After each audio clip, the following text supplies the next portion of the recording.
ភាពបន្តពូជរួមទាំងមធ្យោបាយពន្យាកំណើតនិងសេវារំលោភដោយសុវត្ថិភាពកុំភ្លេចរងចាំតាមដានស្ដាប់កម្មវិធីនេះដែលផ្សាយផ្ទាល់នៅថ្ងៃច័ន្ទទី29ខែកញ្ញាឆ្នាំ2025វេលាម៉ោង 2:00 នាទីដល់ម៉ោង 3 រសៀល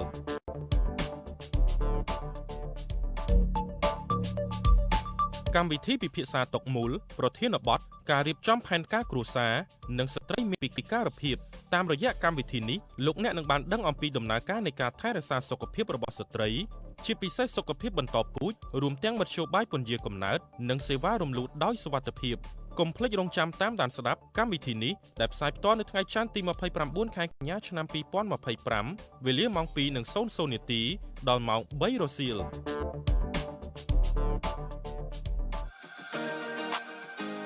អ្នកគិតថា fan វត្ថុ FM 102នៅណាខ្លះនៅភ្នំពេញខេត្តស្វាយរៀងនិងខេត្តដំបងអត់ទេ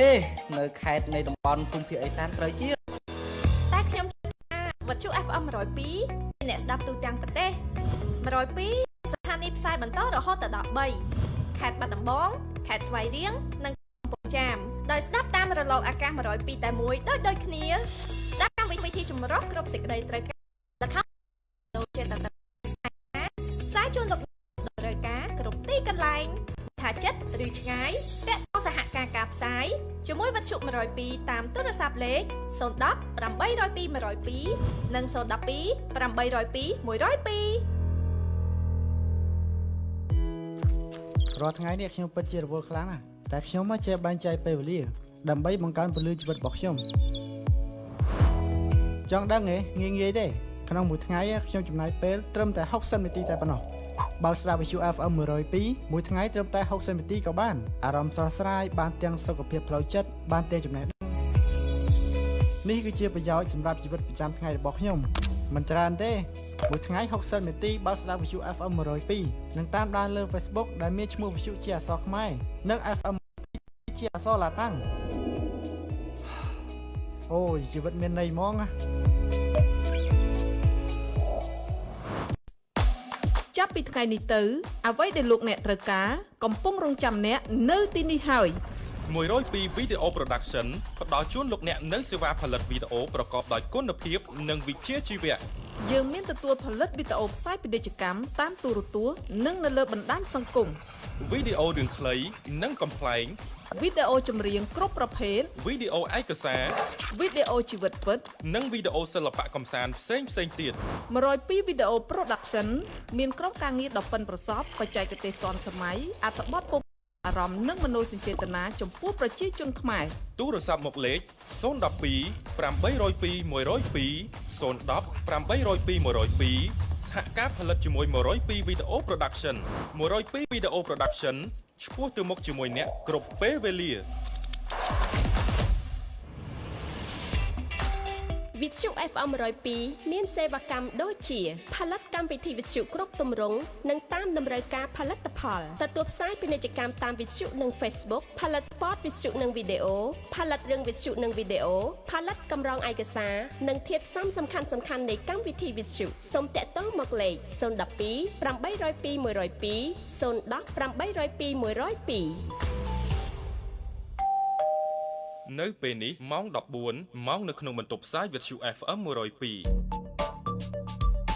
កម្មវិធីពិភាក្សាតុកមូលប្រធានបទការរៀបចំផែនការគ្រួសារនិងស្ត្រីមានពិការភាពតាមរយៈកម្មវិធីនេះលោកអ្នកនឹងបានដឹងអំពីដំណើរការនៃការថែរក្សាសុខភាពរបស់ស្ត្រី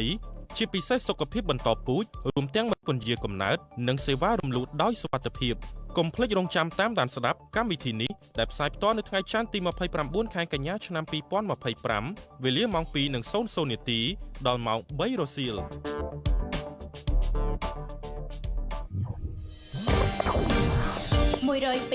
កម្មវិធីអប់រំ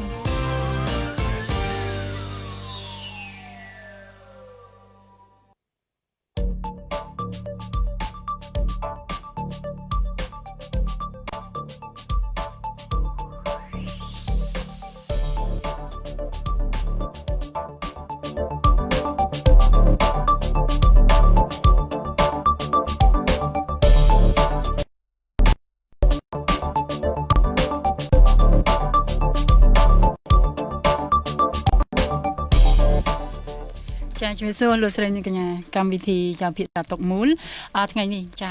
មួយប្រធានបទនេះវិលមកជួបលោកអ្នកសាជាថ្មីចាជាពិសេសនឹងប្រិយយើងដែលរងចាំតាមដានស្ដាប់កម្មវិធីរបស់យើងចាហើយប្រធានបទនៅក្នុងថ្ងៃនេះដែរយើងនិយាយពីការរៀបចំផែនការគ្រួសារនិងស្ត្រីមានពិការភាពអញ្ចឹងលោកអ្នកនឹងបានដឹងអំពីសុខភាពរបស់ស្ត្រីជាពិសេសចាផលលំបាករបស់បងប្អូនស្ត្រីរបស់យើងហើយនិងស្ត្រីដែលមានពិការភាពចាលោកអ្នកដែលតែងតែតាមដានការស្ដាប់របស់យើងចានៅលើ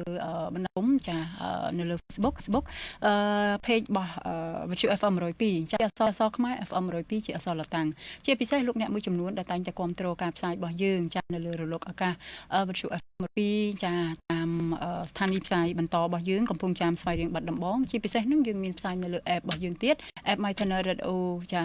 Radio ខ្មែរ Radio ចាអញ្ចឹងលោកអ្នកអាចចូលរួមស្ដាប់ទាំងអស់គ្នាព្រោះថ្ងៃនេះលោកអ្នកនឹងបានដឹងបន្ថែមទៀតពាក់ព័ន្ធនឹងសុខភាពរបស់ស្ត្រីចាព្រោះយើងឃើញថានៅក្នុងពេលបច្ចុប្បន្នស្ត្រីមួយចំនួនគាត់រវល់ចាជាមួយការងាររបស់គាត់ចាជាពិសេសហ្នឹងគឺការប្រកបរបររបស់គាត់ចាការងាររកទទួលទានអីចឹងទៅចាលក់ដូរអញ្ចឹងការយល់ដឹងពីសុខភាពរបស់គាត់ពេលខ្លះក៏នៅមានការខ្វះចន្លោះមួយចំនួនចាព្រោះយើងដឹងថាសុខភាពរបស់ស្ត្រីពិតជាមានការចាំបាច់ចាព្រោះស្ត្រីគឺជាអ្នកពពោះចាបង្កើតកូនស្ត្រីគឺជាអ្នកដែលមានទំនួលខុសត្រូវនៅក្នុងក្រុមគ្រួសារជាអ្នកមើលថែរក្សាក្រុមគ្រួសារចោះបើសុខភាពរបស់ស្ត្រីមិនបានល្អវិញចាហើយតើស្ត្រីនឹងមានអីកាត់ឡើងចំពោះក្រុមគ្រួសាររបស់គាត់នៅពេលដែលបញ្ហាសុខភាពរបស់ស្ត្រីរបស់យើងហ្នឹងគឺធ្លាក់ចុះអញ្ចឹងហើយបញ្ហានៅក្នុងក្រុមគ្រួសារក៏វាតាមរយៈនឹងដែរចាហើយថ្ងៃនេះលោកអ្នកនឹងបានដឹងបន្ថែមទៀតថាតើយើងត្រូវថែរក្សាសុខភាពរបស់យើងមិនយើងត្រូវរៀបចំផែនការគ្រួសាររបស់យើងបែបណាចានៅក្នុងការយកកូននៅក្នុងការពន្យាកំណើតផ្សេងទៀតដែលនេះគឺជាតួនាទីរបស់ស្ត្រីដែលត្រូវធ្វើនៅក្នុងក្រុមគ្រួសាររបស់គាត់រាល់ថ្ងៃចាព្រោះពេលខ្លះស្ត្រីអាចបានគិតពីសុខភាពរបស់ខ្លួនឯងទេចាគាត់គិតពីស្ថានភាពក្រុមគ្រួសាររបស់គាត់កូនគាត់ចាគ្រួសាររបស់គាត់ស្វាមីរបស់គាត់ឪពុកម្ដាយប៉ុន្តែភ្លេចគិតពីសុខភាពខ្លួនឯងចាអញ្ចឹងថ្ងៃនេះលោកអ្នកនឹងបានដឹងហើយយើងនឹងជម្រាបលោកស្រីកញ្ញាប្រិមិត្តយើងឲ្យកាន់តែដឹងស៊ីជម្រៅចាពាក់ព័ន្ធនឹងសុខភាពស្ត្រីជាពិសេសហ្នឹងគឺយើងត្រូវមានផែនការនៅក្នុងក្រុមគ្រួសាររបស់យើងដែរចាហើយថ្ងៃនេះភ្ញៀវកិត្តិយសរបស់យើងមាន3រូបដើម្បីចូលរួមនៅក្នុងកម្មវិធីពិភាក្សាតុកមូលរបស់យើងប្រធានបទរៀបចំឡើងគឺការរៀបចំផែនការគ្រួសារនិងស្ត្រីមានពិការភាពចាថ្ងៃនេះវត្តមានភ្ញៀវរបស់យើង3រូបចាគឺលោកស្រីវិជ្ជបណ្ឌិតលេងមនីភិបប្រធាននាយកដ្ឋានស្ត្រីនិងសុខភាពនៃក្រសួងកិច្ចការនារីចាហើយទី2គឺលោកវិជ្ជបណ្ឌិតដូចគ្នាចាលោកស្រីវិជ្ជបណ្ឌិតសុផានចាប្រធាន Clinic Maristok តាខ្មៅចាហើយនឹងចាអ្នកស្រីហ៊ឿនចាណានចាបុកចាប់សរសៃហើយគាត់ក៏ជាស្ត្រីមានពិការភាពជាពិសេសហ្នឹងក៏ពាក់ព័ន្ធនឹងពិសោធន៍ដែលគាត់ថែរក្សាសុខភាពរបស់គាត់ចាកម្រងផែនការនៅក្នុងក្រុមគ្រួសាររបស់គាត់ដែរព្រោះពេលខ្លះបងប្អូនយើងមួយចំនួនក៏អាចបានយល់ដឹងទេគាត់ថាធម្មតាសុខភាពរបស់យើងធម្មតាតែចាចាំឈឺចាំទៅពេទ្យចាបើអត់ឈឺទេកុំតន់ទៅអីចាឥឡូវនេះយើងក៏សូមស្វាគមន៍វត្តមានលោកស្រីវិជ្ជបណ្ឌិតលេងមនីភិបប្រធាននាយកដ្ឋានស្ត្រីនិងសុខភាពនៃក្រសួងកិច្ចការនារីជាមុនសិនចាអញ្ចឹងជំរាបសួរលោកវិជ្ជបណ្ឌិតចាព្រោះដោយសារថាលោកស្រីវិជ្ជបណ្ឌិតលេងមនីភិបចាគឺយើងតាមអនឡាញចាអញ្ចឹងហើយគឺដោយសារតាឥឡូវនេះយើងក្រុមការងាររៀបចំបន្តិចសិនចាឥឡូវបានឮសលេងគាត់នៅចាជំរាបសួរលោកស្រីវិជ្ជបណ្ឌិតចាជំរាបសួរចាអរគុណមែនតើលោកស្រីខ្ញុំហៅលោកស្រីវិជ្ជបណ្ឌិតលេងមនីភិបអញ្ចឹងចាងាយស្រួលជាងអញ្ចឹងណោះលោកស្រីបងអូនហៅស្រួលតាមចាអរគុណចាអរគុណមែនតើលោកស្រីចាមិនដែរចាថ្ងៃនេះព្រោះដោយសារយើងទទួលទានអាហារហើយអីហើយអញ្ចឹងបានចូលរួមនៅក្នុងកម្មវិធីរបស់យើងសួរសុខទុក្ខបន្តិចសិនចាចាំយើងចូលសំណួររបស់យើងចាសុខសប្បាយធម្មតាអូនចាអរគុណបងបានចូលរួមខ្ញុំភាគច្រើនចេះតែហៅបងអញ្ចឹងទៅរៀងធ្លាប់មាត់ស្រួលណាចាឥឡូវកុំឲ្យខាតពេលយូរហ្នឹងហើយបងចាឥឡូវកុំឲ្យខាតពេលយូរយើងចូលសំណួរយើងណាចាព្រោះថ្ងៃនេះយើងមានអីដែលត្រូវជំរាបជូនបងប្អូនប្រជាពលរដ្ឋរបស់យើងជាពិសេសហ្នឹងស្ត្រីច្រើនណាចាអញ្ចឹងស្រីក្រសួងកិច្ចការនារីចាមានគោលបំណងចាគោលនយោបាយចាស្ដីពីសមភាព Gender និងផែនការយុទ្ធសាស្ត្រនៅក្នុងឆ្នាំ2025ក្នុងការគ្រប់គ្រងសិទ្ធិរបស់ស្ត្រីជាពិសេសស្ត្រីដែលមានពិការភាពដូចម្ដេចខ្លះដែរចាអរគុណច្រើនបងស្រីពិធីករជាដំបូងខ្ញុំសូមគោរពជំទាវអាដាមលោកស្រីទាំងអស់ដែលជាអ្នកស្ដាប់នៅក្នុងវិទ្យុ AM 102ហើយក៏សូមគោរពដល់វាគ្មិនទាំងពីររូបដែរដែល មានវត្តមាននៅក្នុងពេលនេះហើយសូមគោរពដល់បងអូនពិធីករចាដែលមានវត្តមាននៅក្នុងពេលនេះដូចគ្នាចាតកតងនឹងសំណួរដែលបងអូនសួរថាតើក្រសួងកិច្ចការនារីមានគោលនយោបាយឬក៏ផែនការយុទ្ធសាស្ត្រយ៉ាងម៉េចខ្លះក្នុងគ្រប់គ្រងដល់សិទ្ធិស្ត្រីចាជាពិសេសស្ត្រីដែលមានពិការភាពហ្នឹងក្នុងករណីនេះខ្ញុំសូមបកស្រាយថាក្រសួងកិច្ចការនារីយើងមានគោលនយោបាយដីអំពីសម្ភារចិនចាហើយនឹងផែនការយុទ្ធសាស្ត្រជាតិរបស់យើងរយៈពេល5ឆ្នាំហ្នឹងគឺដែលយើងមកដល់បច្ចុប្បន្ននេះគឺនារីរតនៈទី6ចាហើយនៅក្នុងហ្នឹងគឺយើងបានចែងយ៉ាងច្បាស់ពីការលើកកម្ពស់សម្ភារ gender ហើយនឹងផ្ដល់ភាពអង្អាចដល់ស្ត្រីចារួមព្រមជាមួយនឹងគ្នានេះយើងមានអនុវត្តនៅគោលការណ៍នៃសញ្ញាលោកសម្បត្តិរាល់ទម្រង់នៃការរើសអើងប្រចាំនឹងនារីភេទចារបៀបពីរៈសម្រាប់ការអភិវឌ្ឍប្រកបដោយចីរភាពគឺមិនទុកនរណាម្នាក់នៅឯកោអញ្ចឹងនៅក្នុងន័យនេះគឺយើងបានចែងយ៉ាងច្បាស់ដែលបញ្ជាក់អំពីយុទ្ធសាស្ត្រដែលគ្រប់គ្រងទៅដល់សិទ្ធិស្ត្រីយ៉ាងជាពិសេសដែលមានពិការភាពនឹងហើយតកតងជាមួយនឹងសិទ្ធិស្ត្រីដែលមានពិការភាពនេះក្រសួងយើងកំពុងតែអនុវត្តនិងបញ្ជ្រាបទៅក្នុងកម្មវិធីអតិភិបទាំង6របស់ក្រសួងយើងចា៎ក្នុងនោះមានកម្មវិធីបង្កើនភាពអង្អាចផ្នែកសេដ្ឋកិច្ចរបស់ស្ត្រីហើយមានកម្មវិធីលើកកម្ពស់សិលធម៌សង្គមតម្លៃស្ត្រីនិងគ្រួសារខ្មែរមានកម្មវិធីពុសុខភាពស្ត្រីទី4គឺកម្មវិធីតកតងជាមួយនឹងកិច្ចការពារផ្លូវច្បាប់សម្រាប់ស្ត្រីនិងក្មេងស្រីហើយទី5គឺកម្មវិធីស្ត្រីក្នុងភាពជាអ្នកដឹកនាំនិងអភិបាលកិច្ចហើយនឹងទី6ហ្នឹងគឺកម្មវិធីស្ត្រីនិងការផ្លាស់ប្ដូរអាកាសធាតុអញ្ចឹងគឺជាមួយនឹងលើកកម្ពស់សិទ្ធិហើយនឹងស្ត្រីដែលមានពិការភាពហ្នឹងគឺជ្រាបចូលនៅក្នុងកម្មវិធីទាំង6របស់ក្រសួងកិច្ចការនារីជាអតិភិបចាមែនតើលោកស្រីវិជ្ជបណ្ឌិតលេងមនីភាពចាប្រធានយុគឋានស្ត្រីនិងសុខភាពនៃក្រសួងកិច្ចការនារីចាបានជ្រាបពីប្រសាសន៍របស់លោកស្រីចាពាក់ព័ន្ធនឹងគោលនយោបាយចាស្ដីពីសម្ភារ gender និងផែនការយុទ្ធសាស្ត្ររបស់ខាងក្រសួងកិច្ចការនារីហើយឥឡូវនេះយើងក៏សូមជូនសំណួរចាទៅដល់បងស្រីចាហ៊ឿនច័ន្ទណានវិញចាបងស្រីគឺជាបុគ្គលិកចាប់សរសៃចាបងស្រីក៏មានពីដែរអញ្ចឹងចង់សួរបងស្រីច័ន្ទណានវិញចាអញ្ចឹងបងស្រីធ្លាប់ដឹងពីមធ្យោបាយពន្យាកំណើតនិងសេវារំលូតដោយសុវត្ថិភាពពីមុនមកទេចាហើយពេលដឹងដោយរបៀបណាដែរបងចាជាដំបូងខ្ញុំសូមជម្រាបសួរអ្នកបងចាពីក៏ដូចជាជម្រាបសួរដល់លោកស្រីវិជ្ជបណ្ឌិតលេងមនីភាពផងដែរជម្រាបសួរចាជម្រាបសួរពីមុនមកហ្នឹងខ្ញុំអត់ទាន់បានអត់មានអីដឹងព័ត៌មានអីតាមណាថាវាជាអំណើតតាមអីចឹងអត់មានដឹងទេប៉ុន្តែដល់ពេលដែលសមាគមតន្ត្រីសម្លេងជនពិការលោកបានតាក់ទងមកខ្ញុំថាឥឡូវអូនឯងចង់ពន្យល់ឋានចាចង់សួរតងចំណុចនេះកន្លែងហ្នឹងការពិតទៅគឺជាចំណុចមួយដែលសំខាន់ដែលខ្ញុំភ្ជាប់បងសៃណានមិញហ្នឹងថាប្តីជូនទៅឬមួយសម្រាប់ចិត្តទៅខ្លួនឯងអញ្ចឹងដែលយើងនិយាយគ្នាពីមុនមកយើងនិយាយថាចេះតើរូបកាយអ្នកជំរឿសអ្នកអនាគតអ្នកមានន័យដូចម្ដេចចាសម្រាប់អង្គការ Maristop អន្តរជាតិវិទ្យាយើងចាអរគុណសម្រាប់បងវិធីករដែលបានលើកជាសំណួរឡើងហើយសូមជម្រាបសួរដល់អ្នកគ្រូវិជ្ជបណ្ឌិតមកពីក្រសួងកិច្ចការនារីដែលបានអញ្ជើញជាភ្ញៀវកិត្តិយសក្នុងការឆ្លើយសំណួរនិងបងស្រីដែលបានគាត់មានឱកាសផ្ដល់ទទួលសេវានៅអង្គការ Maristop ហើយនឹងបង្ហាញបទពិសោធន៍ផ្ទាល់ខ្លួនដែលគាត់បានជួបប្រទះអូខេអញ្ចឹងសម្រាប់សំណួរដែលយើងសួរថាតើរូបកាយអ្នកជំរឿសអ្នកអនាគតអ្នកចារូបកាយអ្នកជំរឿសអ្នកអនាគតអ្នកនៅអង្គការ Maristop យើងមានមានចម្លើយសម្រាប់ពួកគាត់គឺមនុស្សគ្រប់រូបតែងតែមានសិទ្ធិក្នុងការសម្រេចចិត្តទៅលើរូបរាងកាយផ្ទាល់ខ្លួនរបស់គាត់ចាជាពិសេសគឺពាក់ព័ន្ធជាមួយនឹងបញ្ហាសុខភាពផ្លូវភេទនិងប្រព័ន្ធបន្តពូជរបស់គាត់ផងដែរហើយសិទ្ធិវិទៀតគាត់អាចជ្រើសរើសនៅសេវាពជាកណើតនិងសេវារំលូតដោយសុវត្ថិភាពចាហ្នឹងហើយបងហើយសិទ្ធិក្នុងការទទួលបាននៃការថែទាំសុខភាពផ្ទាល់ខ្លួននិងសិទ្ធិ ក្នុងការកិច្ចផុតអំពីអំពើហិង្សានៅលើផ្លូវភេទរបស់គាត់អញ្ចឹងពាក្យស្លោកទាំងនេះគឺជាសារដាស់តឿនថាបើសិនជាយើងត្រូវតែគ្រប់គ្នាដើម្បីយើង support ទៅលើការសម្រេចចិត្តរបស់ស្ត្រីចានឹងឲ្យគាត់សម្រេចចិត្តហើយគាត់មានសិទ្ធិស្របច្បាប់ក្នុងការសម្រេចចិត្តនៅរូបរាងកាយរបស់គាត់នឹងជីវិតផ្ទាល់ខ្លួនរបស់គាត់ដែរចាព្រោះដោយសារពីមុនយើងឮមក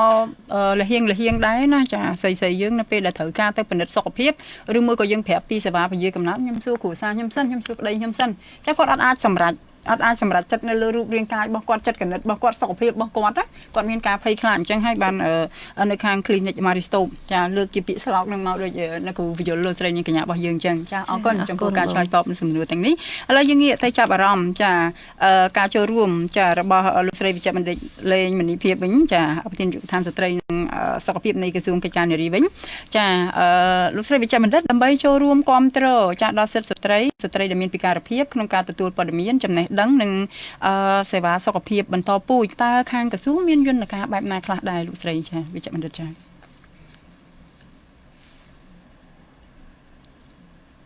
អូនចាលឺបងលឺចាលឺឲ្យបងចាតន់សំណួរដែលនេះខ្ញុំជំរាបជូនលោកស្រីហើយលោកស្រីចាអរគុណច្រើនអូនចាដើម្បីឲ្យជនពិការជនដែលមានពិការភាពគាត់អាចទទួលបានព័ត៌មានចំណេះដឹងឬក៏សេវាសុខភាពបន្តពូជបានហ្នឹងក្រសួងកិច្ចការនារីយើងកន្លងមកគឺមិនកន្លងមកចាតាំងពីពេលមុនរហូតដល់ឥឡូវហ្នឹងគឺយើងមានបង្កើតក្រុមការងារសកម្មភាពជនដែលមានពិការចាអញ្ចឹងក្រុមការងារយើងមានលោកជំទាវរដ្ឋលេខាធិការអនុរដ្ឋលេខាធិការមានទីប្រឹក្សាហើយនិងអ្នកចូលរួមពីអន្តរនាយកដ្ឋាននៅក្នុងក្រសួងចាចូលរួមទាំងអស់គ្នាហើយក្រុមហ្នឹងកំពុងតែធ្វើការឆ្លើយតបធ្វើម៉េចលើកម្ពុជាសិទ្ធិដែលជនដែលមានពិការភាពនឹងចាជាពិសេសគឺស្ត្រីនិងក្មេងស្រីដែរបើយើងប្រៀបធៀបជាមួយនឹងខាងពិការភាពដូចគ្នាដែរប៉ុន្តែគាត់ដូចជាមានការរងគ្រោះច្រើនជាងបុរសអញ្ចឹងចាហើយក្រុមការងារហ្នឹងគឺយើងមានសកម្មភាពពីរធំទី1គឺយើងអភិវឌ្ឍសមត្ថភាពអ្នកដែលទទួលបន្ទុកការងារ gender ហើយនិងពិការភាពនៅក្នុងក្រសួងហើយនិងក្រសួងស្ថាប័នពាក់ព័ន្ធនិងដៃគូពាក់ព័ន្ធមួយចំនួនទាំងថ្នាក់ជាតិនិងថ្នាក់ក្រោមជាតិយើងមានរៀបចំជីវៈតបតាចាហើយយើងមានក្រសួងឬក៏មន្ទីរនៅថ្នាក់ក្រោមជាតិនឹងចូលរួមមួយចំនួនដែលពាក់ព័ន្ធហើយមួយទៀតគឺយើងមានរៀបចំជាយុទ្ធនាការអប់រំផ្សព្វផ្សាយចែកលេខព័ត៌មានដីពី gender និងសុខភាពបន្តពូជសុខភាពផ្លូវភេទនិងសិទ្ធិចាហើយមិនជំរុញគាត់ឲ្យទៅទទួលបាននៅសេវាសុខាភិបាលប្រកបដោយសមត្ថភាពបច្ចុប្បន្នចាធ្វើម៉េចឲ្យគាត់បានទទួលនៅសេវាដូចជនដែលអត់មានពិការភាពដែរចាចឹងការងារនេះគឺយើងបានធ្វើហើយយើងតែងតែបញ្ជ្រាបយើងអត់មានលុយថវិកាគ្រប់គ្រាន់ទេប៉ុន្តែយើងជិះជាមួយនឹងកម្មវិធីផ្សេងហើយវេទិកាដែលយើងធ្វើហ្នឹង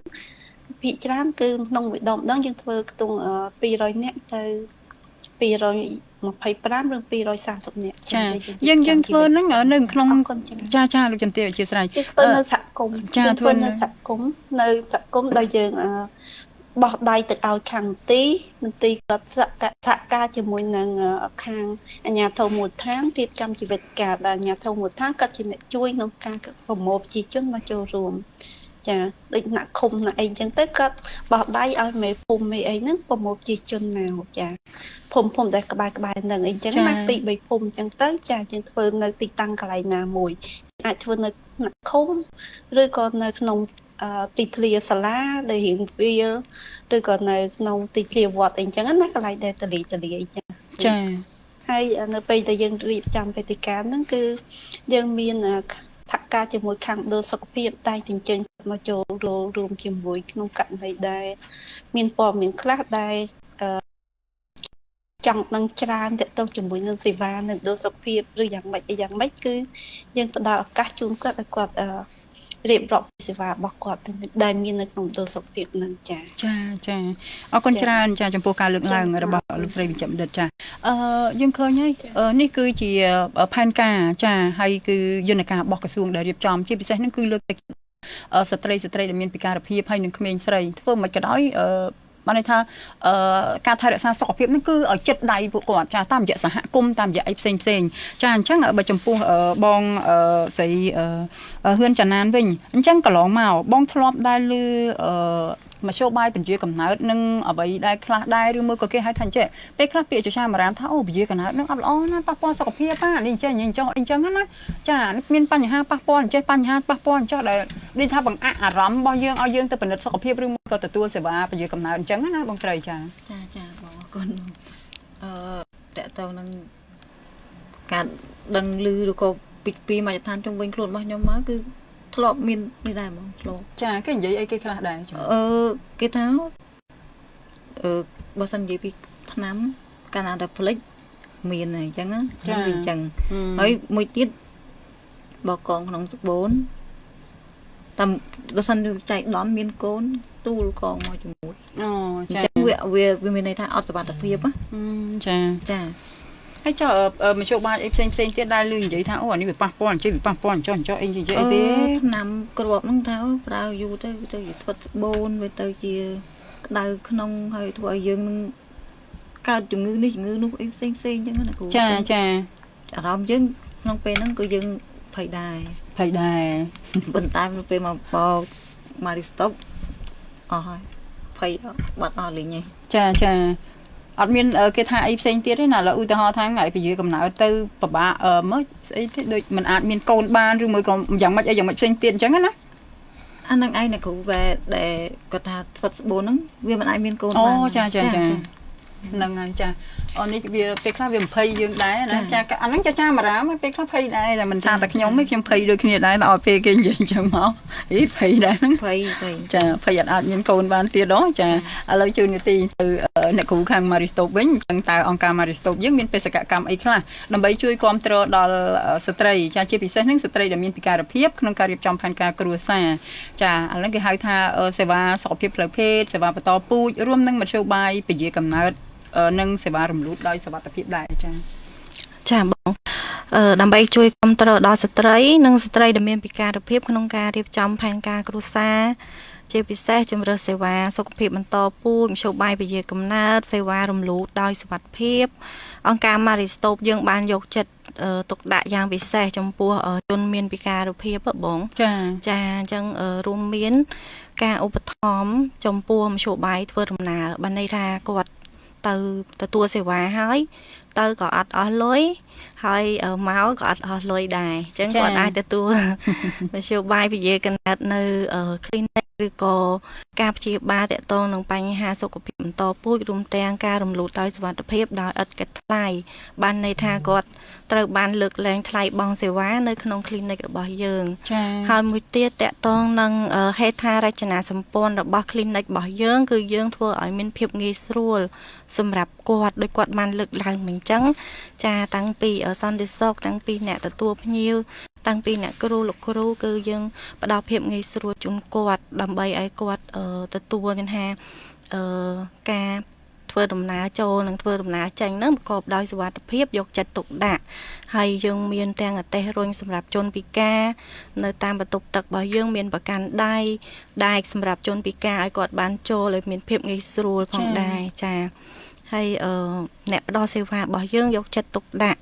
ទៅលើជនមានពិការភាពដោយសារតែយើងបានទទួលការបណ្ដុះបណ្ដាលពីអំពីសេវាពិការភាពចាហើយតកតងជាមួយនឹងអរិយាប័ត្ររបស់អ្នកផ្ដល់សេវាចំពោះជនមានពិការភាពនិងជនដែលងាយរងគ្រោះជាដើមអញ្ចឹងគឺអ្នកផ្ដល់សេវារបស់យើងបានទទួលការបណ្ដុះបណ្ដាលត្រឹមត្រូវទាំងអស់គ្រប់គ្នាគ្រប់បុគ្គលិកទាំង Maristop និង Maristop Lady ចាហើយយើងមានមណ្ឌលព័ត៌មានដែលអាចផ្ដល់ប្រឹក្សាជូនគាត់ឧទាហរណ៍ថាគាត់អត់ហ៊ានទៅ clinic ទេគាត់ខ្មាស់អៀនដោយសារតែគាត់មានពិការភាពគាត់ក៏អាចខលទៅមណ្ឌលព័ត៌មានរបស់យើងដើម្បីទទួលសេវាដូចគ្នាចាយើងមានទាំងការផ្ដល់ប្រឹក្សានិងការផ្ដល់សេវាជូនគាត់ដូចជាការ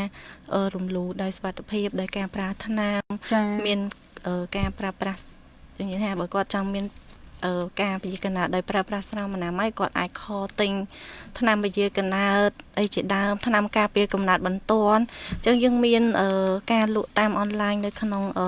telemedicine របស់មណ្ឌលព័ត៌មានយើងដែរចាមួយទៀតដែរចេះអូនដោយសារតែគាត់មានពិការភាពអញ្ចឹងគាត់បាក់ធ្វើដំណើរអញ្ចឹងពេលខ្លះក៏សម្បីតែទូរស័ព្ទក៏គាត់បាក់ប្រើដែរយើងអាចមានជំរឿសណាងាយស្រួលចំពោះគាត់ឬមួយក៏មិនដោយសារពេលខ្លះដូចបើបងស្ដាប់ទៅវាដូចជាមានផលលំបាកចំពោះគាត់ណាយើងមាន voice ជាសំឡេងគាត់អាចតាក់ទងយើងតាម Facebook page របស់ Aristop Cambodia ចាយើងមានតាំងពីInstagram យើងមានតាំងពី Viber WeChat ហើយនិង Telegram តែគាត់អាចតាក់ទងបានគាត់អាច voice សំឡេងទៅយើងអាចយល់គាត់តាមនឹងចានេះក៏ជាភាពងាយស្រួលមួយសម្រាប់បងប្អូនយើងដែលមានពិការភាពចាទាំងអ្នកដែលគាត់ដូចថាពិការពីកំណើតដៃជើងស្វិតដៃជើងអញ្ចឹងចាឬមួយភ្នែកអញ្ចឹងណានេះជាភាពងាយស្រួលមួយចំពោះពួកគាត់ប៉ុន្តែអ្វីដែលជាកត្តាសំខាន់ចាបងប្អូនដែលមានពិការភាពរបស់យើងក៏គាត់ត្រូវតែមានការវៃឆ្លាតហើយនឹងយល់ដឹងខ្លះដែរចាមិនអញ្ចឹងនិយាយថាពេលខ្លះដូចយើងអត់ដឹងអីសោះយើងដឹងតាក់ទងមិនអីមិនអញ្ចឹងណាចាហ្នឹងក៏ទាមទារឲ្យបងប្អូនបងដែលមានពិការភាពរបស់យើងគាត់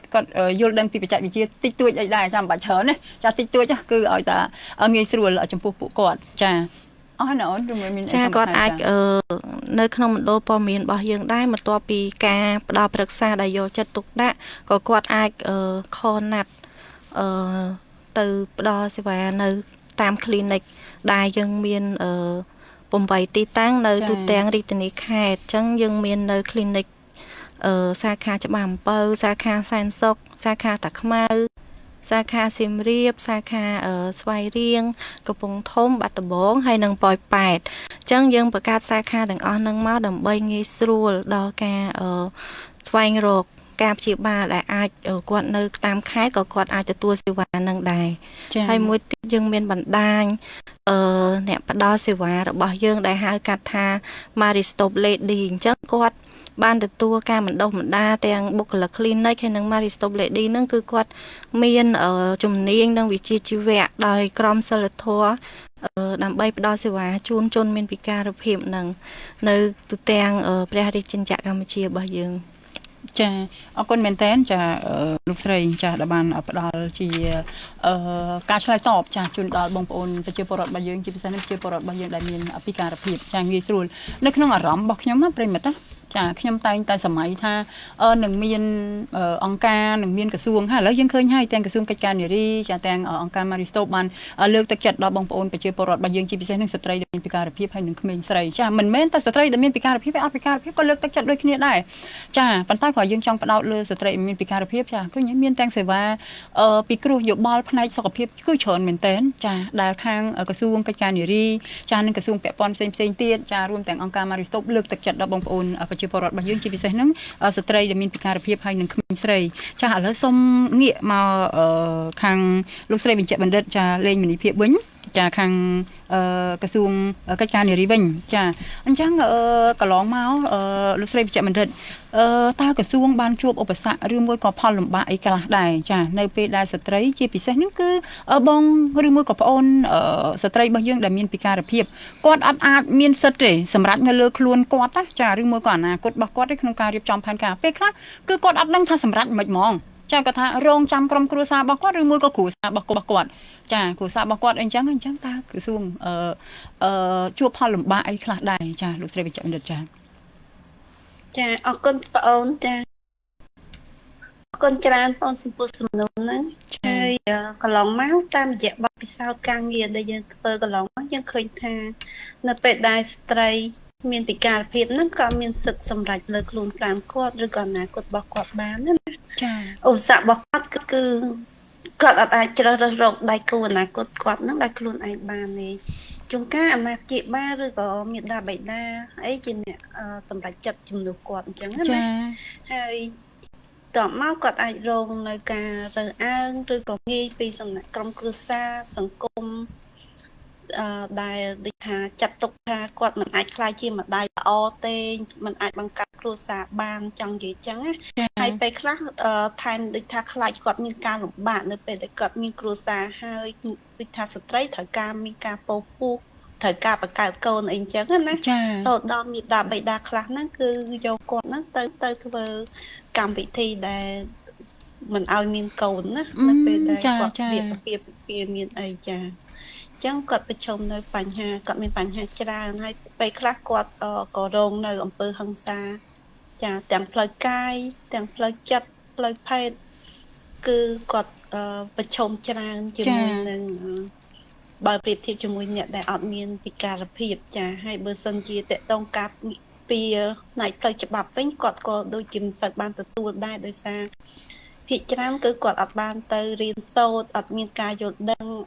ដឹងពីសិទ្ធិរបស់គាត់អញ្ចឹងទៅធ្វើឲ្យគាត់ហ្នឹងមិនអាចទាមទាររកភាពយុត្តិធម៌បាននៅផ្ទះចាហើយមួយទៀតជាមួយនឹងការទៅទទួលសេវាសុខាភិបាលក៏រៀងពិបាកដែរដោយសារជួនកាលគាត់ត្រូវការអ្នកដែលជួយជូនគាត់ទៅចាត្រូវដឹកជូនគាត់ចាឲ្យត្រូវការមធ្យោបាយដែលសមស្របសម្រាប់គាត់ដែលមានពិការភាពណាចាអញ្ចឹងគាត់ត្រូវប្រឈមច្រើនអញ្ចឹងនៅពេលដែលគាត់ប្រឈមច្រើនទាំងអស់ហ្នឹងហើយដែលធ្វើឲ្យមានផលវិបាកធ្វើឲ្យគាត់ហ្នឹងបានសម្រេចអនាគតជីវិតរបស់គាត់តាមបំណងប្រាថ្នារបស់គាត់ទេដូចជាការបង្កើតកូនការត្រូវមានកូនប៉ុន្មានបង្កើតគ្រួសារយ៉ាងម៉េចហើយបាត់បង់ការអភិវឌ្ឍចំណេះដឹងឬក៏ជំនាញតខ្លួនរបស់គាត់អីចឹងទៅហើយធ្វើឲ្យគាត់ប្រឈមនឹងការប៉ះពាល់ផ្លូវចិត្តចាហើយមានអារម្មណ៍ថាគេអត់ឲ្យតម្លៃគាត់មិនគោរពគាត់ហើយគាត់ដូចមានអារម្មណ៍ថាគេបោះបង់ចោលអញ្ចឹងណាចាដល់ពេលខ្លះហ្នឹងគឺមានអារម្មណ៍តាក់ទងជាមួយនឹងការធ្លាក់ទឹកចិត្តហើយធ្វើឲ្យគាត់ធ្លាក់ដល់ខ្លួនឈឺឬក៏ឃុំខ្លួនគាត់ឆ្ងាយពីសង្គមទៅចាអញ្ចឹងគាត់បាត់បង់ទំនុកចិត្តបាត់បង់ភាពជឿជាក់នឹងជាផលវិបាកដែលធ្វើឲ្យប៉ះពាល់ច្រើនទៅដល់គាត់ចានឹងខ្ញុំគ្រាន់តែអ្វីដែលយើងអាចជួបហើយយើងលើកឧទាហរណ៍មួយចំនួនចាប៉ុន្តែមិនមែនមានថាប៉ុណ្្នឹងទេវាអាចមានជាងនឹងទៀតណាចាតែយើងលើកមកខ្លះដើម្បីជាចំណេះដឹងសម្រាប់ផ្ដល់ជូនទៅចាបងប្អូនដែលជាអ្នកស្ដាប់ទាំងអស់ព្រមទាំងអ្នកចាវាគ្មិនយើងចែករំលែកបន្តទៅទៀតចាហ្នឹងហើយអរគុណសូមអរគុណច្រើនចាអរគុណដូចគ្នាលោកស្រីវិជ្ជបណ្ឌិតចាលងមនីភាពចាលេងមនីភាពចាចេះកាប់ទៅវាជាផលលំបាកមែនសម្រាប់ស្ត្រីដែលមានពិការភាពខ្ញុំជឿជាក់ថាពិបាកទី1អារម្មណ៍របស់គាត់ចាប់ផ្ដើមស្មុគស្មាញគាត់ធ្លាក់ទឹកចិត្តបើសិនជាមានក្រុមគ្រួសារដែលជួយគ្រប់គ្រងគាត់ចាលើកទឹកចិត្តគាត់កូននេះអត់អីទេខ្លួនឯងត្រូវតែខំរៀនខ្លួនឯងត្រូវធ្វើអញ្ចឹងមានឪពុកមានម៉ែអ្នកដឹកអ្នកជូនចាដូចជាយើងឃើញនៅលើបណ្ដាញសង្គមអញ្ចឹងណាចាកូនទៅប្រឡងបាក់ដុំគាត់សុខចិត្តជូនដឹកអាទិះកូនទៅអញ្ចឹងខ្ញុំមានអារម្មណ៍ថាកូនគឺទទួលបានភាពកក់ក្ដៅចាពីក្រុមគ្រួសារហើយគាត់ក៏អាចរៀបចំផែនការណាគាត់ក្រុមគ្រួសាររបស់គាត់ច្រើនដែរអាហ្នឹងបើសិនជាក្រុមគ្រួសារឬមួយក៏ឲ្យឪពុកម្ដាយមានការយល់ដឹងលើកទឹកចិត្តលើកអីកូនអញ្ចឹងទៅហ្នឹងវាធ្វើឲ្យកាន់តែមានផលចំណេញទៀតដល់ធនធានរបស់យើងកាន់តែច្រើនទៀតចាឥឡូវយើងងាកសំណួរចាមកបងស្រីយើងវិញចាបងស្រីចាន់ណានវិញចាបងកន្លងមកបើយើងនិយាយទៅខ្ញុំដឹងថាកាលណាបងមានពិការភាពគឺឧបសគ្គវាមិនមែនតិចទេវាច្រើនណាចាអញ្ចឹងឧបសគ្គដែលបងធ្លាប់ជួបចាក្នុងការស្វែងរកសេវាពជាកំណើតឬក៏សេវាសុខភាពបន្តពូជចាជាពិសេសហ្នឹង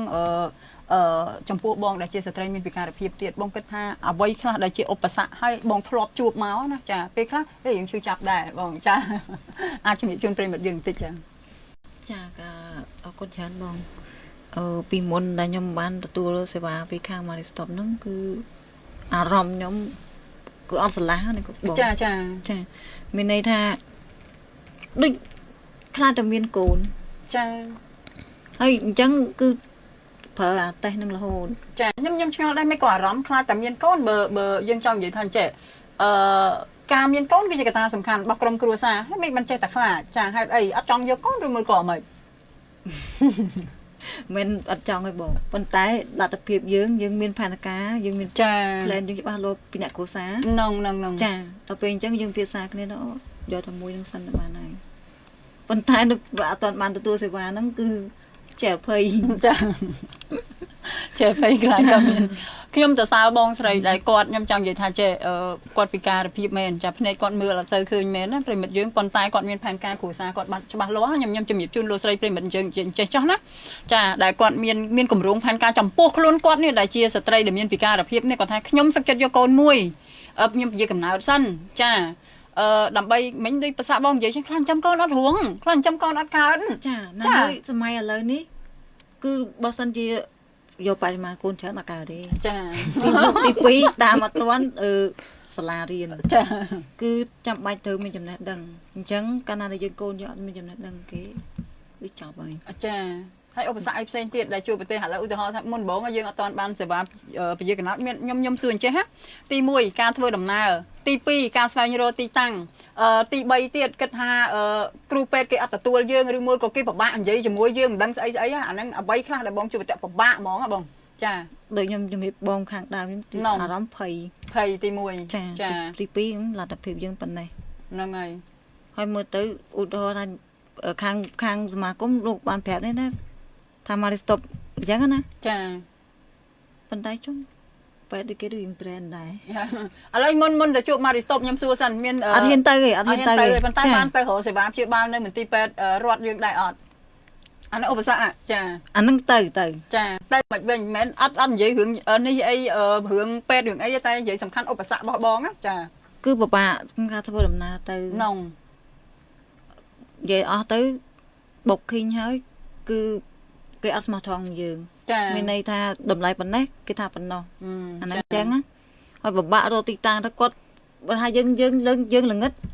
យើងមាន location ហ្នឹងហើយណាចាប៉ុន្តែទៅពេលគាត់ pass app គាត់អត់ចេះមើល location ហ្នឹងគឺគេអាបាក់ដែរអញ្ចឹងវាបាក់ទៅបាក់មកចាដល់អញ្ចឹងអារម្មណ៍យើងវាអត់ស្រឡះចាមែនទេណាប្រិមិត្តអត់ទាន់សម័យខ្ញុំនិយាយតាមតបប្រិមិត្តនិយាយពីឧបសគ្គវាជារឿងពិបាកបងស្រីប៉ុន្តែនិយាយពីភាពអស់ខ្ញុំសរសើរបងស្រីមួយហើយមិនមែនថាយករឿងគាត់មកសើចទេខ្ញុំអធិស្ឋានប្រិមិត្តមែនខ្ញុំសរសើរគាត់ត្រង់ថាអញ្ចេះគាត់ដឹងពីលទ្ធភាពនៅក្នុងគ្រួសាររបស់គាត់អាចមានលទ្ធភាពយកកូនបានប៉ុណ្ណាចាហើយឧបសគ្គរបស់គាត់ដូចគាត់និយាយអញ្ចឹងគាត់មើលអត់ឃើញប្រិមិត្តមិនមែនថាមើលមិនឃើញវាឃើញប៉ុន្តែវាអត់ច្បាស់ដូចយើងដូចខ្ញុំដូចអ្នកគ្រូបានចូលរួមមើលអត់ច្បាស់ពិបាកប៉ុន្តែគាត់នៅតែព្យាយាមស្វែងរកសេវាពជាកំណើតសម្រាប់ខ្លួនគាត់ហើយគ្រួសារគាត់ពីអ្នកប្តីប៉ុនខ្ញុំគិតថាចំនួនកូនអត់សំខាន់ចានៅចិត្តខាងគេថាយកមួយទៀតទៅគាត់បានបងប្អូនគ្នាអញ្ចឹងណាមានបងប្អូននេះអញ្ចឹងទៅប៉ុន្តែគឺខ្ញុំចង់បានគុណភាពមានន័យថាយើងមានលទ្ធភាពដើម្បីឲ្យដាក់សាលាឲ្យរៀនសូត្រមានចំណេះដឹងគេចាហ្នឹងហើយចាអរគុណបងសៃណានចាបានផ្ដល់ជាបទពិសោធន៍ផលបាក់របស់គាត់គឺពិបាកក្នុងការស្វែងរកទីតាំងដោយសារលោកអ្នកយល់ហើយចាបើសិនជាយើងភ្នែកភ្លឺយើងពីការអង្គុយលើអាទិសអាហ្នឹងអាចរកវិធីសាស្ត្រផ្សេងទៅបានមានគេជូនមានអីចាយើងស្គាល់ទីតាំងហើយតែសួរគេទៅ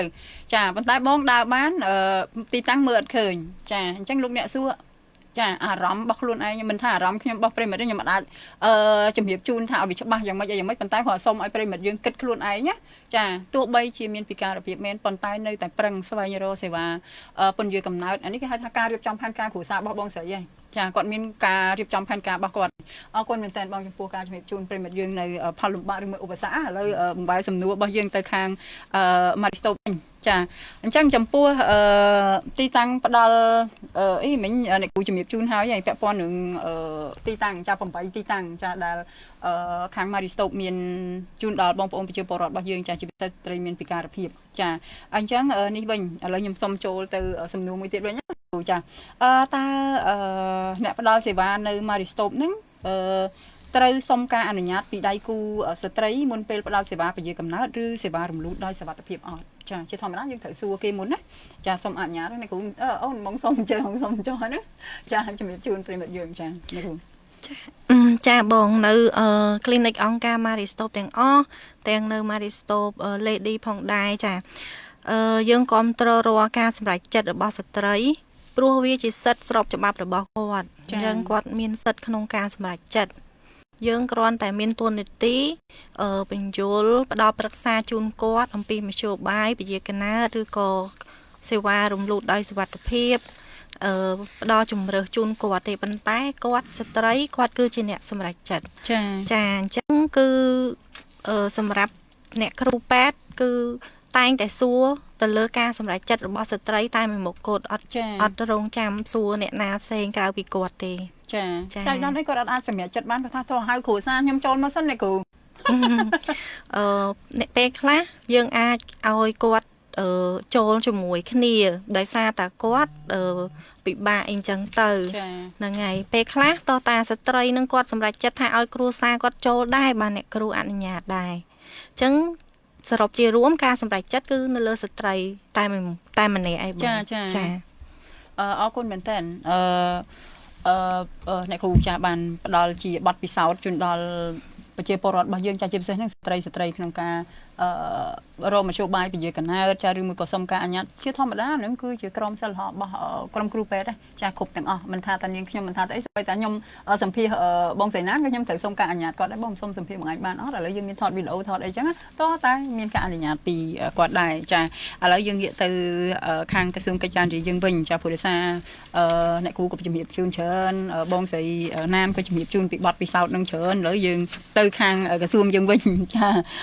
ជំរាបជូនលោកស្រីវិជ្ជបណ្ឌិតលេងមនីភាពវិញចាអញ្ចឹងការជួយគ្រប់គ្រងចាផ្ដល់សិទ្ធិអំណាចដល់ស្ត្រីក្នុងការរៀបចំផែនការគ្រួសារបានត្រឹមត្រូវអាចជួយផ្ដល់ផលវិជ្ជមានអីខ្លះដែរដល់ពួកគាត់ក្នុងពេលអនាគតចាជាពិសេសហ្នឹងគឺស្ត្រីផ្ទាល់តែម្ដងលោកស្រីវិជ្ជបណ្ឌិតចាជាមួយនឹងសំណួរនេះបើសិនជាយើងផ្ដល់សិទ្ធិអំណាចដល់ស្ត្រីក្នុងការរៀបចំផែនការគ្រួសារយើងគិតថាគាត់នឹងទទួលបាននៅផលវិជ្ជមានច្រើនចា៎ដូចជាដូចថាគាត់អាចសម្រេចចិត្តខ្លួនឯងបានណាចា៎គួរជ្រើសរើសគោលអនាគតសម្រាប់ពីបាននៅពេលណាគួរមាននៅពេលណាដែលគួរមានកូនអីចឹងទៅចា៎គាត់នៅពេលដែលគាត់សម្រេចចិត្តជ្រើសរើសពេលវេលានៃការមានកូនគាត់អាចកាត់បន្ថយហើយនៃការមានកូនដូចថានៅវ័យក្មេងពេកឬក៏កូនញឹកពេកអីអញ្ចឹងណាចាហើយបន្ថយនៅអត្រាដូចថាមរណភាពនៅពេលសម្រាលឬក៏កូនដែលទៅបង្កើតផងដែរមួយទៀតគឺគាត់មានពេលវេលាគ្រប់គ្រាន់ក្នុងការថែទាំសុខភាពរបស់គាត់ហើយនឹងថែទាំសុខភាពកូនរបស់គាត់បានល្អក្រៅពីហ្នឹងគឺគាត់មានពេលសម្រាប់អភិវឌ្ឍសមត្ថភាពខ្លួនគាត់ដែរគាត់អាចចូលធ្វើការងារនៅក្នុងសហគមន៍នៅក្នុងសង្គមនេះធ្វើម៉េចឲ្យបង្កើននៅការរីកចម្រើននៅសេដ្ឋកិច្ចនៅក្នុងគ្រួសាររបស់គាត់អាច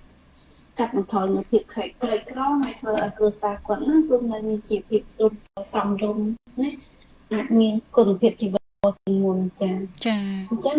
ពេលនេះគឺសង្គមយើងក៏មានធនធានមនុស្សដែលពោពេញទៅដោយមានសមត្ថភាពអីចឹងទៅចាហើយជួយក្នុងកិច្ចអភិវឌ្ឍប្រទេសជាតិយើងបានល្អផងដែរនៅក្នុងករណីនេះអញ្ចឹងខ្ញុំគិតថាវាល្អដែលគាត់គួរតែយើងទាំងអស់នេះផ្ដល់សិទ្ធិឲ្យគាត់ក្នុងការសម្រេចចិត្តលើខ្លួនឯងក្នុងការរៀបចំផែនការគ្រួសារចាអរគុណច្រើនចាអរគុណមែនតើលោកស្រីចាក៏ប៉ុន្តែទាំងអស់នេះវាសិតតែជារឿងមួយដែលស្ត្រីគ្រប់រូបចាដែលគាត់ត្រូវតែហ៊ានសម្រេចចិត្តខ្លួនឯងព្រោះយើងដឹងហើយថាស្ត្រីមិនត្រឹមតែជាមេផ្ទះស្ត្រីមិនត្រឹមតែជាម្ដាយមិនត្រឹមតែជាភរិយាប៉ុន្តែគាត់ក៏ជាម្នាក់ដែលមានគុណប្រយោជន៍នៅក្នុងក្រុមគ្រួសាររបស់គាត់ដែរព្រោះដោយសារថាស្ត្រីគឺជាជំនួយរបស់បុរសអញ្ចឹងសុខភាពរបស់ស្ត្រីការរៀបចំគម្រោងផែនការរបស់ស្ត្រីចំពោះក្រុមគ្រួសារវាពិតជាមានសារៈសំខាន់បើសិនជាយើងបានយល់ដឹងពាក់ព័ន្ធនឹងសុខភាពផ្លូវកាយផ្លូវភេទផ្លូវចិត្តរបស់យើងបានល្អប្រសើរចាអរគុណលោកស្រីចំឌិតចាឥឡូវយើងខ្ញុំជូននាទីនេះទៅដល់បងសេណានវិញចាចង់សួរបងសេណានវិញណាចា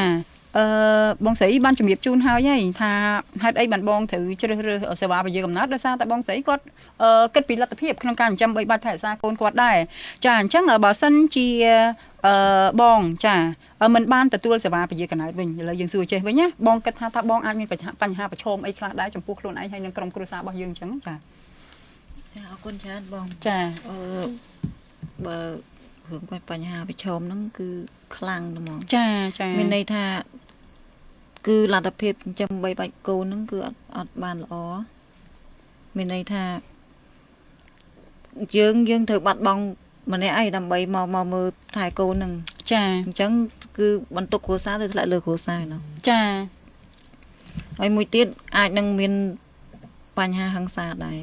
ចាពីព្រោះវារៀងជីវភាពមិនសូវល្អតើកាលណាតើជីវភាពមិនសូវល្អគឺរឿងពាក់មុខយ៉ាក់ដាក់គ្នាចាចាអញ្ចឹងបងគិតថាចាត់ប្រហែលចំណុចហ្នឹងណាចាដែលគិតថាបើអត់បានទទួលសេវាពជាកំណើតទេហិង្សាក៏មានចាបញ្ហាហិរញ្ញវត្ថុនៅក្នុងគ្រួសារក៏មានអញ្ចឹងណាចា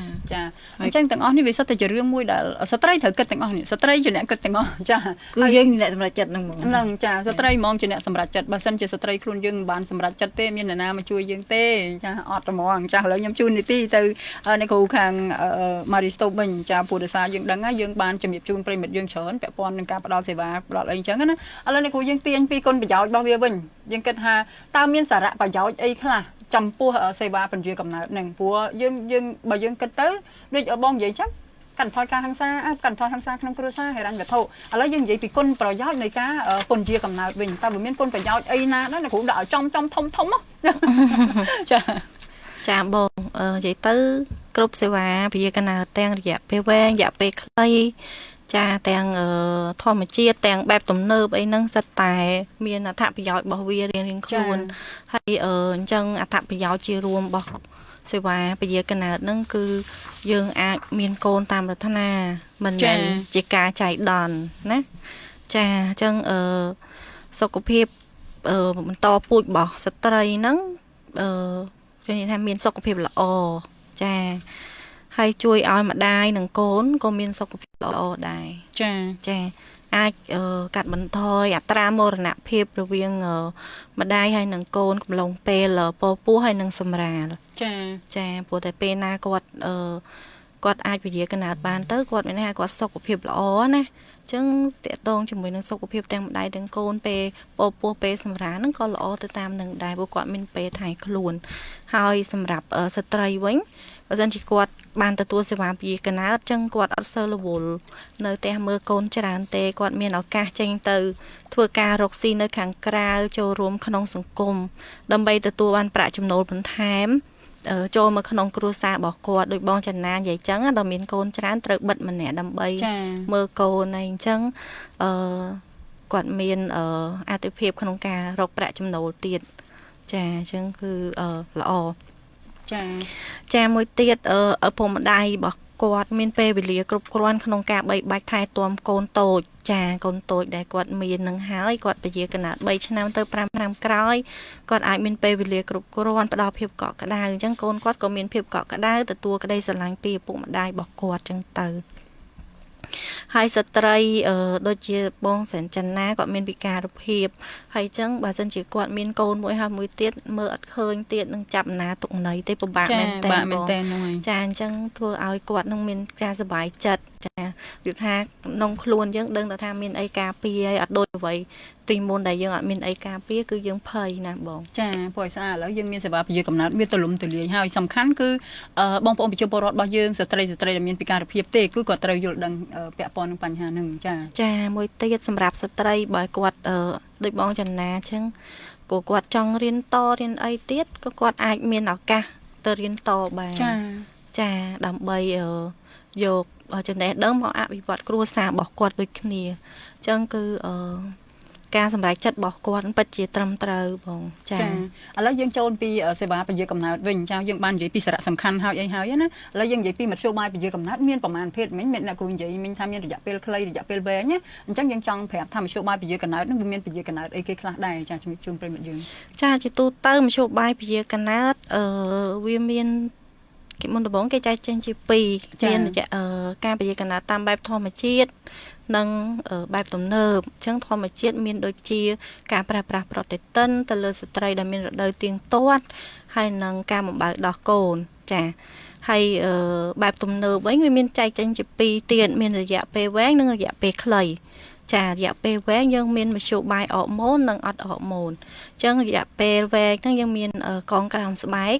និងកងស្បូនអញ្ចឹងកងក្រោមស្បែកមានសារធាតុអរម៉ូនការពារបាន3ឆ្នាំឬក៏5ឆ្នាំទៅតាមជម្រើស របស់គាត់ហើយកងក្នុងស្បូនវិញការពីបាន10ឆ្នាំអត់មានសារធាតុអរម៉ូនទេចំណែកឯមធ្យោបាយរយៈពេលខ្លីយើងមានដូចជាស្រោមអនាម័យចាដែលអាចការពារទាំងការមានផ្ទៃពោះនិងជំងឺកាមរោគនានាដែលឆ្លងតាមការរួមភេទហ្នឹងយើងមានថ្នាំពជាកណាថ្នាំគ្រាប់ថ្នាំចាក់3ខែម្ដងចា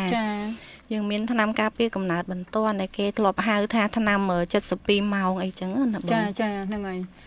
អញ្ចឹងគឺមធ្យោបាយនៃការពជាកំណើតគឺមានច្រើនប្រិមិត្តយើងច្រើនជំរឿសំខាន់លោកអ្នកជ្រើសរើសការពិភាក្សាឬមួយក៏ហៅថាប្រឹក្សាយោបល់ណាមួយចាដែលលោកអ្នកគិតថាងាយស្រួលសម្រាប់លោកស្រីនាងកញ្ញាបងប្អូនប្រជាពលរដ្ឋរបស់យើងអញ្ចឹងទៅចាជាពិសេសហ្នឹងក៏បងប្អូនស្ត្រីដែលមានពិការភាពរបស់យើងចាអញ្ចឹងអរគុណខាង Maristop របស់យើងចាអញ្ចឹងឥឡូវយើងងាកទៅខាងក្រសួងកិច្ចការនារីយើងវិញចាលោកស្រីចាយើងបានស្ដាប់ពីយន្តការរបស់ក្រសួងកិច្ចការនារីច្រើនចាមានទាំងការ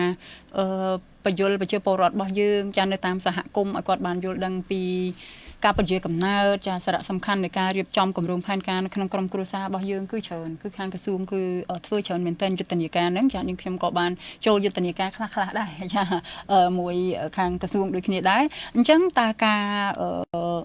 គ្រប់គ្រងដល់យុវវ័យចាស្ត្រីដែលមានពិការភាពនិងក្រុមជនដែលត្រូវការគាំពារ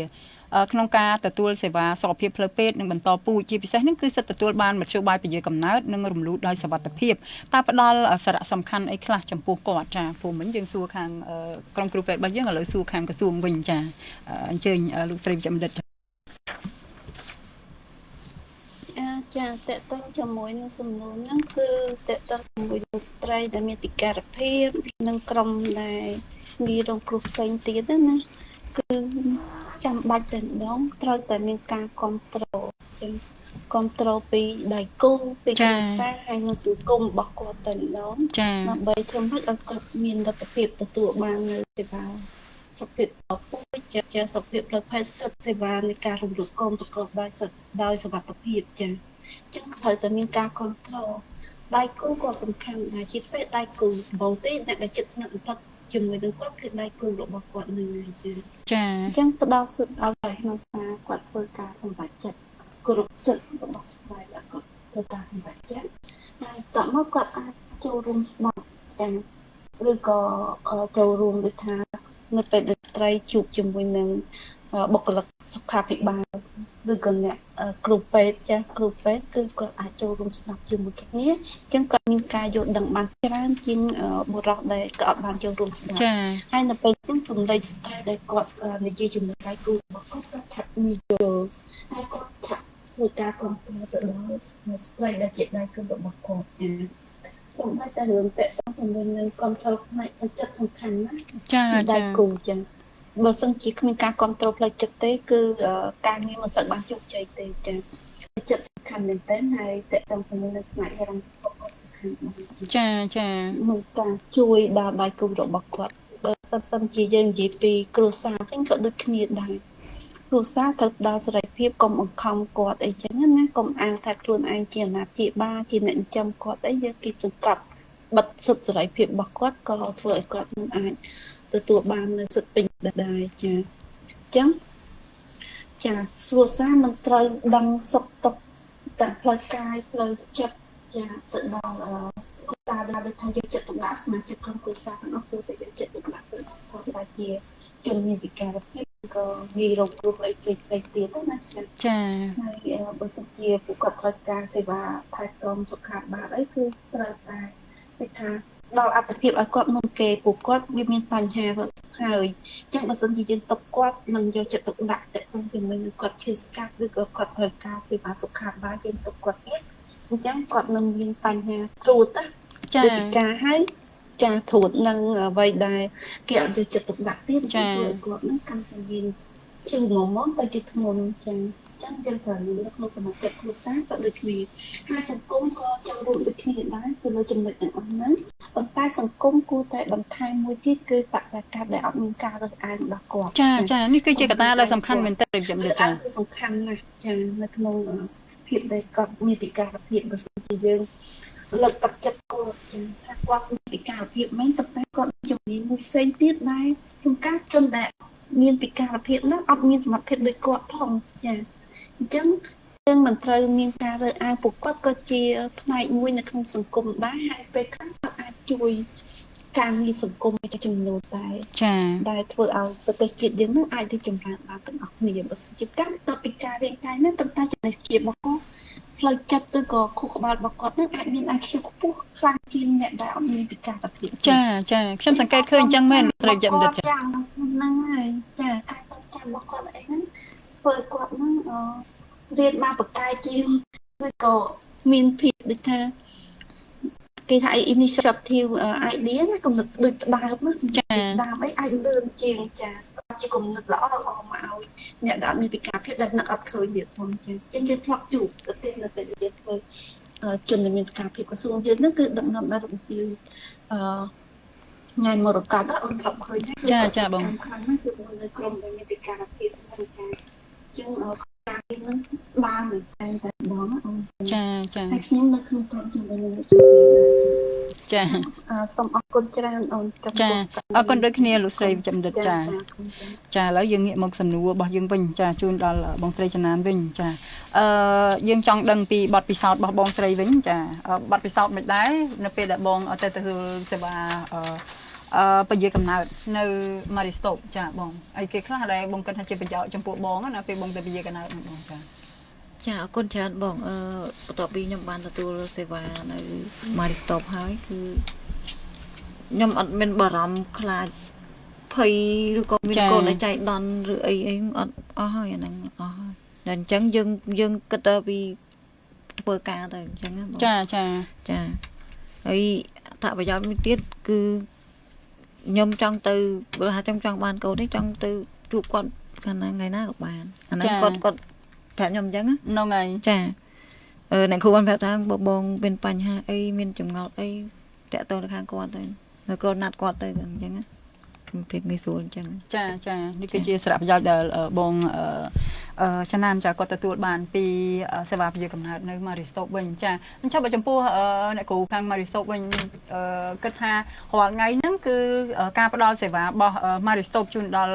ស្ត្រីក៏ដូចជាស្ត្រីដែលមានពិការភាពហ្នឹងគិតថាគ្រប់គ្រាន់ហើយនៅចាឬមួយក៏មានចំណុចខ្វះខាតអីអញ្ចឹងណានេះខ្ញុំសួរខាងក្រៅឯងចាព្រោះដោយសារថាអ្នកគ្រូធ្វើការមានបទពិសោធន៍នឹងជាមួយស្ត្រីច្រើនហើយជាពិសេសនេះគឺស្ត្រីដែលមានពិការភាពចាចាជាទូទៅយើងតែងតែលើកទឹកចិត្តលើកកម្ពស់ចូលរួមផ្សព្វផ្សាយចាតកតងជាមួយនឹងជនមានពិការភាពឲ្យគាត់ទទួលសេវាសុខភាពបន្តពូជវិទ្យាគណៈនិងសេវារំលូតអានឹងវាជាគោលការណ៍របស់ Maristop ដែរហើយតែចុះតាមសហគមន៍មូលដ្ឋានចុះទៅផ្សព្វផ្សាយផ្ទាល់មានយើងមកហោះតាម social media អីក៏មានដែរបងចាហើយនៅក្នុង clinic យើងតែងតែបណ្ដុះបណ្ដាលជូនទៅដល់អ្នកផ្ដល់សេវាដូចជាលោកគ្រូអ្នកគ្រូផ្ទាល់ដើម្បីឲ្យគាត់ដឹងហើយនឹងទទួលអំពីអរិយាប័ត្រតកតងនឹងការផ្ដល់សេវាជូនទៅដល់ជនមានពិការភាពនិងជនដែលងាយរងគ្រោះចាអញ្ចឹងគោលនយោបាយរបស់យើងកំណត់ដោយចក្រភពអង់គ្លេសយើងមានគោលនយោបាយរួមដែលថា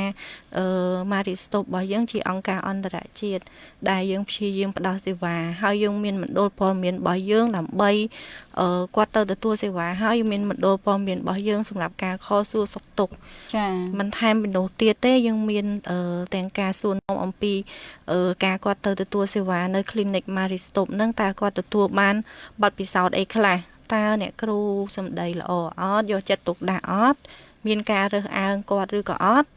ចាមានរក្សាការសម្ងាត់ជូនគាត់ដែរឬអត់ចឹងណាបងចឹងយើងសួរពីបទពិសោធន៍របស់អតិថិជនតាំងពីគាត់ចូលទៅទទួលសេវារហូតដល់គាត់ចេញមកវិញចឹងកន្លែងខ្វះខាតវាតែងតែមានតិចតួចប៉ុន្តែពួកយើងក៏ត្រូវព្យាយាមកែតម្រូវហ្នឹងហើយបងអរគុណច្រើនចាអរគុណដូចគ្នាចាលោកស្រីវិជ្ជបណ្ឌិតសុផានចាប្រធាន clinic Maristop នៅតាខ្មៅយើង ផ្ទះបងចិត្តហ្នឹងចាំបងចូលទៅ Maristop តាខ្មៅ ចាបងដោយសារតា clinic Maristop តាខ្មៅក៏មានដៃគូជាមួយនឹងបសសដែរអញ្ចឹងបើសិនជាបងមានជាប្រើប្រាស់កាតបសសបងអាចទៅទទួលសេវាឬក៏ងាយស្រួល នឹងឯការពជាកណើតការទទួលការប្រឹក្សាពីការពជាកណើតគឺ free អត់គិតថ្លៃទេបង ចាអរគុណអូនបានផ្ដល់ចាព្រោះនេះវាជាព័ត៌មានមួយទៀតជូនដល់បងប្អូនប្រជាពលរដ្ឋរបស់យើងជាពិសេសស្ត្រីចាមានបានបសសអីចឹងទៅត្រូវទៅពិនិត្យសុខភាពអីចឹងទៅអាចទាំងអស់គ្នាព្រោះយើងទៅគិតគូរពីសុខភាពហើយបានបសសហ្នឹងមិនមាននៅតែសាខាតាខ្មៅយើងមាននៅសាខា4នៅខេត្តទៀតមាននៅសៀមរាបស្វាយរៀងកំពង់ធំហើយនិងបាត់ដំបងអញ្ចឹងបើសិនជាស្ត្រីទាំងអស់នៅក្នុង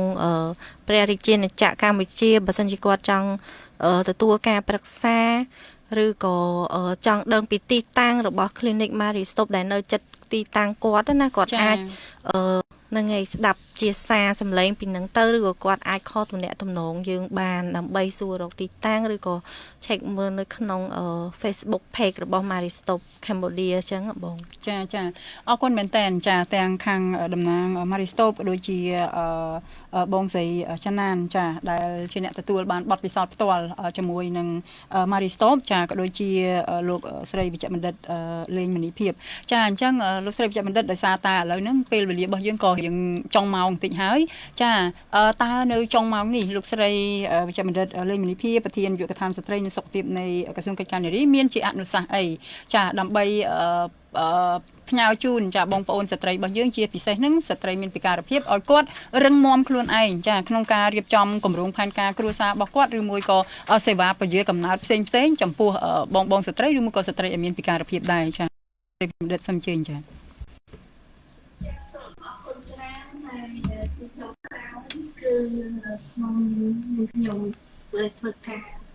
មានបទពិសោធន៍មួយចំនួនទាក់ទងជាមួយជនមានពិការភាពនិងជនមានគឺខ្ញុំសូមពោលដល់ចាគ្រប់ប្រជាពលរដ្ឋទាំងអស់ចាគឺយើងនាំគ្នាដូចគ្រប់គ្រង